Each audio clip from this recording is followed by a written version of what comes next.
This video will contain spoilers for Star Trek Picard Episode 1. You have been warned. Catch our spoiler-free review below.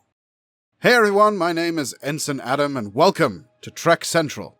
Following Star Trek Picard Episode 1, we felt the need to dive back into the lore of the Next Generation and talk about a specific character who was referenced in the first episode of the new series. Therefore, today in Star Trek Explained, we'll be talking about Starfleet Commander Bruce Maddox, who appeared in one of the greatest TNG episodes, The Measure of a Man. A final reminder before we warp into this video, it will contain spoilers for Star Trek Picard Episode 1. You have been warned. Let's talk lore. Bruce Maddox was a 24th century human male who held the rank of commander within Star Trek. His specialty was cybernetics, being based on the cybernetics division of the Daystrom Institute, where by 2365 he held the title of Associate Chair of Robotics. That's a brief intro to Maddox. He's a rather unique character, so let's wind back to his earlier life.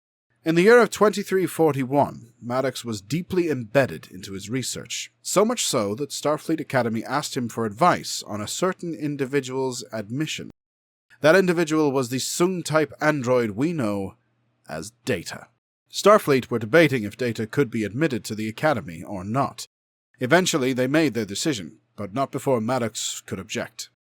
Maddox was the only person who objected to Data's entry to the Academy, based off of the grounds that as an android, Data was not a sentient being. Although he was unsuccessful, as Data was admitted to Starfleet Academy, this did not stop him, and the question of Data being a sentient being would eventually be asked by Maddox again in the future. Over the next 24 years, Maddox would continue his work in cybernetics, but due to his encounter with Data, he would eventually become obsessed with the android, even going as far as to monitor Data's career in Starfleet remotely while he was working on his research work. Bruce dreamed of Starfleet having more androids to help with complicated and dangerous situations, essentially making Starfleet have its own android workforce to do its bidding.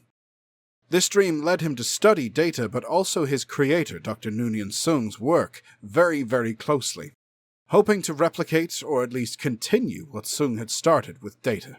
By the year of 2365, 24 years after his first encounter with Data, Maddox had risen to the rank of commander, and was still researching cybernetics at the Daystrom Institute. His obsession with Data and creating more of him led him to a radical plan, which he presented to Vice Admiral Nakamura of Starfleet. Maddox intended to have Data, a lieutenant commander serving on the USS Enterprise D by this time, disassembled and reverse-engineered to learn more about him. The ultimate goal was to learn the final bit of information that he needed to complete his research into cybernetics and androids. Admiral Nakamura conducted a snap inspection of the Enterprise D in the same year, and brought Commander Maddox on board with him, allowing the commander to present his proposal to Captain Jean-Luc Picard, Commander William T. Riker, and Data himself. While Picard and Riker were taken back at this outlandish idea, Data studied the proposal with curiosity. Data's conclusion on Commander Maddox's plan was that it was ultimately flawed. The procedure to inspect and learn from Data would not preserve the nuances of his positronic brain and his memories. Ultimately, this did not go down well with Maddox. Asserting his authority, Commander Maddox ordered Data to submit to the plan by transferring off the Enterprise D to Maddox's command, located aboard Starbase 173. There he would undergo being disassembled and reverse-engineered so that the commander would be able to complete his research. What surprised many, including the crew of the Enterprise, was that Data outright refused, but also resigned from Starfleet. While this should have left him in the freedom to do what he pleased, Maddox challenged Data's right to resign, claiming that he was in fact property of Starfleet, and therefore not a sentient lifeform. Maddox took his case to Captain Philippa Lavoie of the Judge Advocate General's office, who initially supported his position on Data. Luckily, Captain Picard challenged this position, stating that Data was a sentient being, based off of Maddox's own criteria. Your Honor, Starfleet was founded to seek out new life. Well, there it sits. This resulted in a hearing that saw both sides make reasonable arguments, Picard even making note that Data was the current representation of an entire race, and that duplicating him for the purpose of forced labor was ultimately on par with slavery.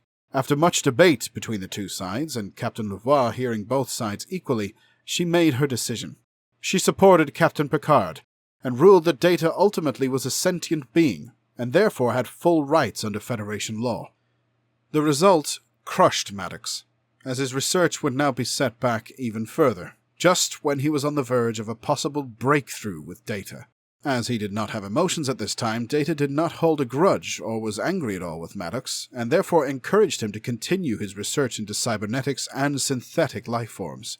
Their relationship would become friendlier in later years, with Maddox and Data regularly communicating and discussing Maddox's research, as well as ideas Data had.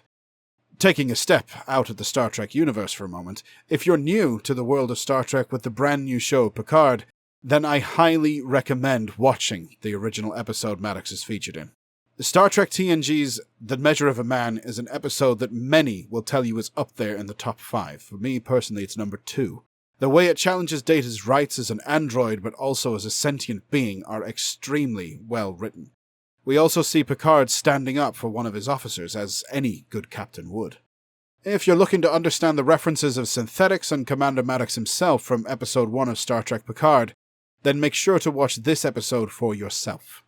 In the episode Data's Day, Data sends a transmission to Commander Maddox. In it he says, "Dear Commander Maddox, in reference to your most recent letter, I agree that your study lacks the primary source information on my programming and operation. Therefore, in response to your request, this correspondence will include a complete record of my activities during a normal day, with particular emphasis on friendship." This is very interesting, considering Episode 1 of Picard. This study which Data brings up could be the fractal neuronic cloning process that is explained in the first episode to how Daj and Soji could have been created from a single positronic molecule that survived at Data. It is also worth noting that Data includes a complete record of his activities and could in further transmission tell Maddox of his creation of the painting Daughter, and could have even sent Maddox a picture of it, which is how Maddox could have known about the painting and subsequently modeled Daj and Soji after the painting. We've discussed all of the canon lore around Commander Maddox for now. While I could go deeper into his history in the extended canon of Star Trek, I think due to his character's reference in Episode 1 of Star Trek Picard, we should stick to what is concrete lore for the moment.